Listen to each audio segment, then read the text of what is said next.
Surah Al-Bayyinah.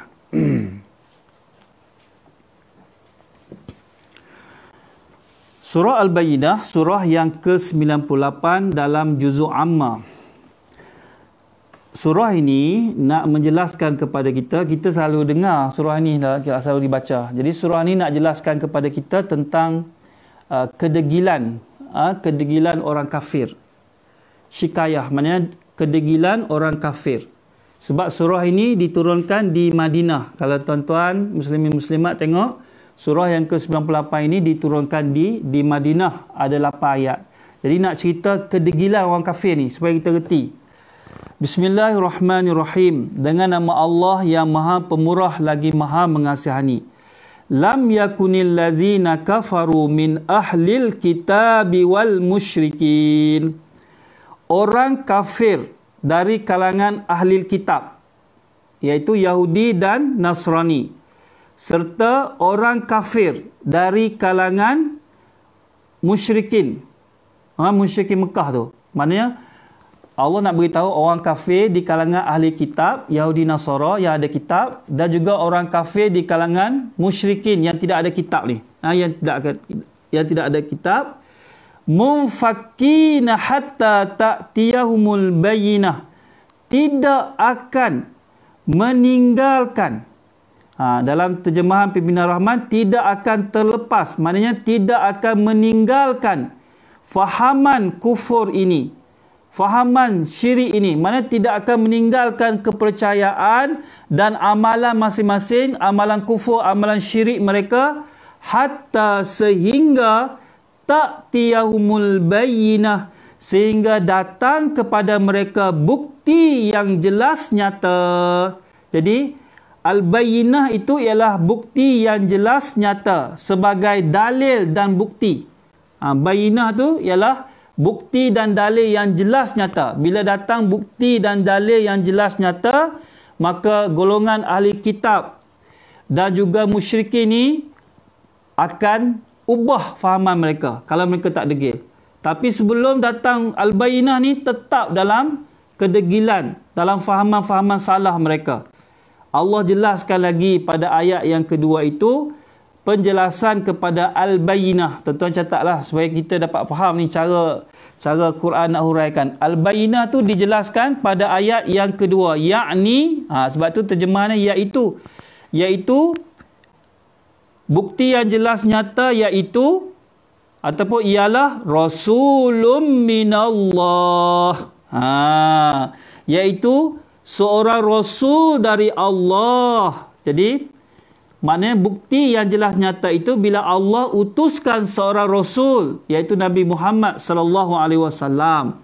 Utuskan rasul sebagai yang sebagai bukti yang jelas nyata, al-bayyinah. Satu. Yang kedua, rasul tadi yatlu suhufan mutahharah. Rasul tadi yang membacakan kepada mereka lembaran-lembaran suci, iaitu wahyu Allah. Maknanya di sini kita dapat faham al-bayyinah itu dua. Satu rasul, satu lagi wahyu. Rasul dan juga wahyu daripada Allah. Itu al-bayyinah. Dan wahyu ini fiha kutubun qayyimah, terkandung di dalamnya, di dalam wahyu tadi yang disampaikan oleh Rasul tadi sebagai al-bayyinah itu, terkandung di dalam wahyu itu kutubun qayyimah, pelajaran-pelajaran dan hukum-hukum yang benar. Mana dalam wahyu tadi ada surah-surah yang sangat bernilai, yang boleh menyebabkan manusia kenal Allah, yang boleh menyebabkan manusia taat kepada Allah. Itulah kutubun qayyimah. Hebat. Beruntunglah kita semua dapat belajar daripada wahyu Allah Subhanahu Wa Taala ini sebagai al-bayyinah. Supaya kalau ada kesilapan, kesalahan dalam diri kita yang orang lain tak nampak, wahyu ni akan betulkan. Jadi ahlul kitab dan musyrikin pun sama. Bila datang rasul dan wahyu Allah ini, barulah mereka sedar kesilapan itu. Walaupun di awal degil-degil, akhirnya ubah juga. Ubah. Lepas tu Allah beritahu seterusnya ayat 4. Ayat 4 ni Allah nak beritahu kepada kita yang baca Quran ni, sepatutnya kitab yang ditunggu-tunggu sebagai Al-Bayyinah itu, mana kitab yang sangat bernilai itu, bila datang kitab itu, bila datang Rasul tu, sepatutnya mereka ingin ikut Rasul dan belajar daripada kitab itu. Dan bila kitab tu ada depan mata, mereka naklah belajar kitab itu sebab mereka tunggu-tunggu nak kitab tu. Tapi sebaliknya Allah beritahu, wa ma tafarraqal ladzina utul kitaba illa min ba'di ma ja'atuhumul bayyinah. Tengok Allah cerita perangai orang-orang yang ada kitab ni. Sejak dulu lagi perangai dia macam ni. Dan orang-orang Yahudi dan Nasrani. Di sini utul kitab di sini ialah Yahudi dan Nasrani.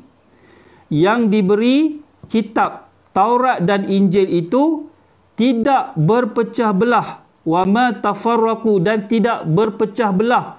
Orang-orang Yahudi dan Nasrani ahli kitab itu yang diberi kepada mereka kitab Taurat dan Injil illa min ba'di ma ja'atuhumul bayyinah, melainkan berpecah belah ni pun setelah datang kepada mereka bukti yang jelas nyata.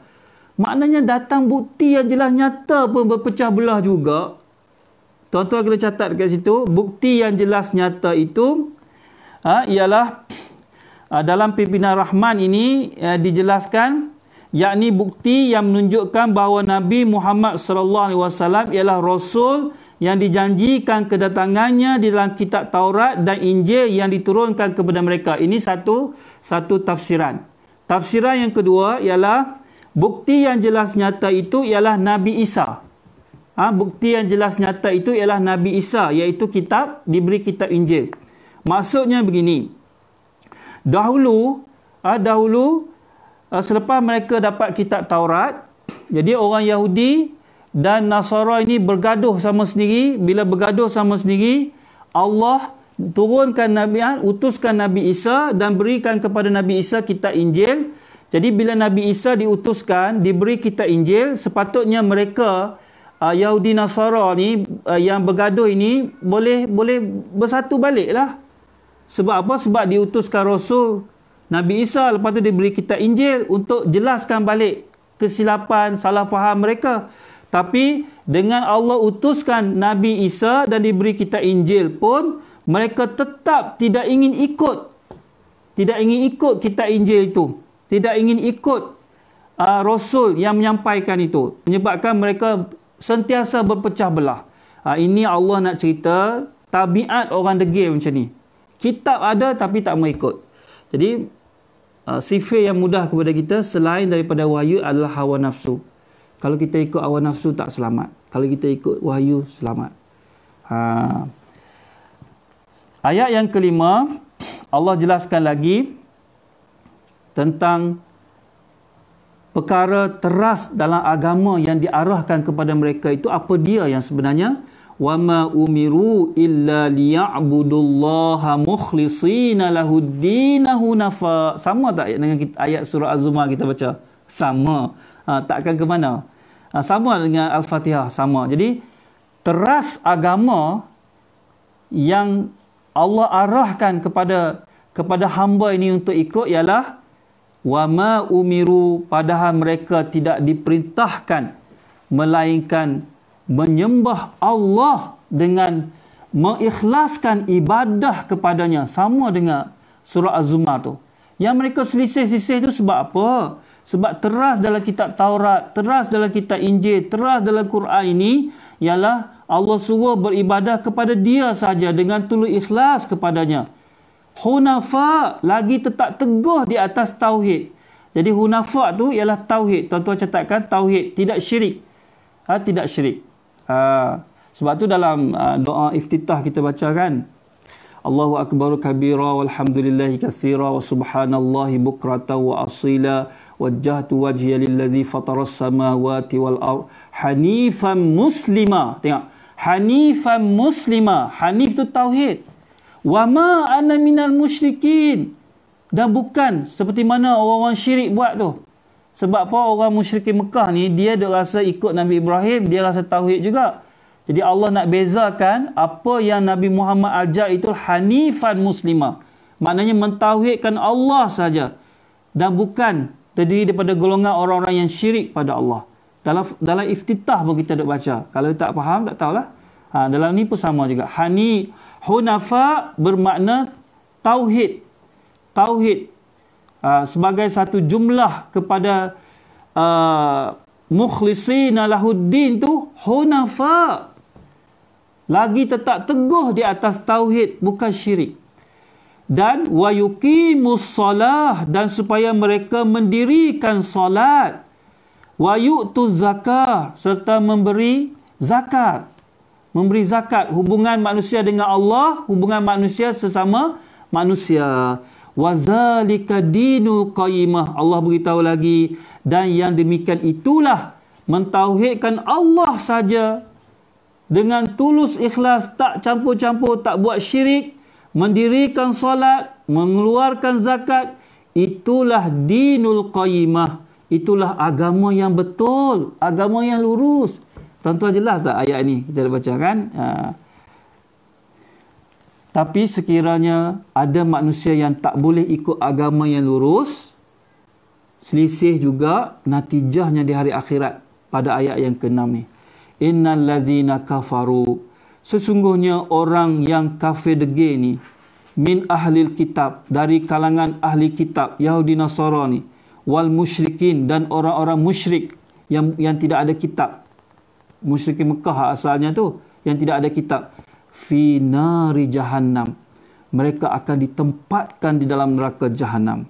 Bila masuk neraka, khalidina fiha, kekallah mereka di dalamnya. Kerana syirik kepada Allah, tak betul dalam ibadah, tak betul dalam amalan. Mudah-mudahan Allah selamatkan kita semua. Ulaika, mereka itulah yang bersifat sebegini ni, hum syarul bariyah, mereka itulah seburuk-buruk manusia, sejahat-jahat manusia semasa di dunia, kerana mereka tidak ingin ikut kitab, mereka selisih daripada kitab. Mudah-mudahan Allah selamatkan kita semua, sebab kita ingin tahu daripada kitab wahyu ini. Kita nak belajar sungguh-sungguh sebelum kita mati. Kalau Allah ambil nyawa kita dalam keadaan kita nak belajar betul-betul, selamat kita, sebab kita dah usaha. Kita tak boleh jawab. Kata Allah tanya, tahu tak apa yang ada dalam kitab ni? Tak tahu, kami jahil. Nak jawab begitu. Allah kata, yang bab lain semua kamu boleh belajar, tapi kitab aku kamu tak ingin belajar, tak ingin tahu pun. Naya kita. Sebaliknya ayat 7, tabsyir, khabar gembira kepada golongan yang nak ikut kitab, nak ikut Rasul. Innal ladzina amanu, sesungguhnya orang yang beriman, mereka yang beriman, akidah mereka betul. Wa amilus solihat, dan mereka beramal soleh menepati sunnah Rasulullah SAW. Ulaika, mereka yang bersifat seperti itu, hum khairul bariyah, mereka itulah sebaik-baik manusia di dunia. Mudah-mudahan Allah pilih kita jadi macam ni.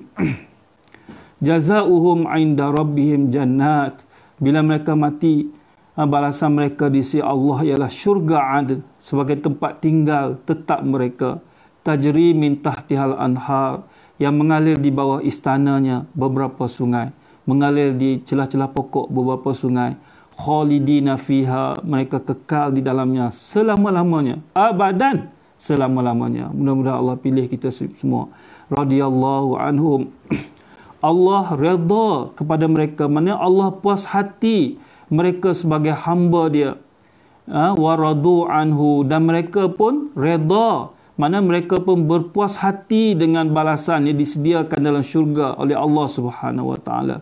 Zalika, balasan yang demikian, syurga, redha itu, liman khasyiya rabbah, hanya untuk orang-orang yang ada dalam diri mereka perasaan takut, ada dalam hati perasaan takut, perasaan gerun kepada Allah, untuk melanggar perintah Allah, untuk melanggar wahyu Allah. Mereka ini sahaja yang akan dapat perkara ini. Mudah-mudahan berkali-kali kita baca daripada ayat-ayat Allah pagi, petang, siang, malam ini, akan lahir dalam diri kita khasyiyah rabbah, gerun takut kepada Allah, sehingga kita ingin taat, dan kita juga jaga akidah kita, amalan kita, supaya kita sentiasa dalam keadaan Allah redha kepada kita dan kita redha kepada Allah Subhanahu Wa Taala. Saya rasa setakat itulah untuk hari ini. Mudah-mudahan sedikit sebanyak huraian ini akan dapat memberi kefahaman kepada kita semua betapa pentingnya wahyu Allah untuk dibelajar sebelum kita mati. Sebelum mati, betapa pentingnya wahyu Allah ni untuk kita belajar, untuk kita dengar, untuk kita baca hari-hari, supaya apa yang kita baca ini masuk dalam hati kita, diri kita, sehingga mendorong kita untuk mentauhidkan Allah sahaja. Kalau ada salah silap fahaman yang tak betul tu, cepat-cepat kita betulkan. Jangan fikir takut kepada orang, takutlah kepada Allah. Biarlah manusia nak kata apa, walaupun atas dunia ni tinggal kita seorang saja yang nak ikut tauhid ini, yang nak ikut amalan yang ditinggalkan oleh Rasulullah. Seorang kita saja, orang lain tak mau ikut. Seorang itulah yang akan selamat, tuan-tuan. Tuan-tuan, kalau kita ikut orang, tak akan selamat. Saya pun begitu juga. Ini bukan senang nak sampaikan benda ni. Mudah-mudahan Allah Subhanahu Wa Taala sentiasa memberi pimpinan hidayah kepada kita semua.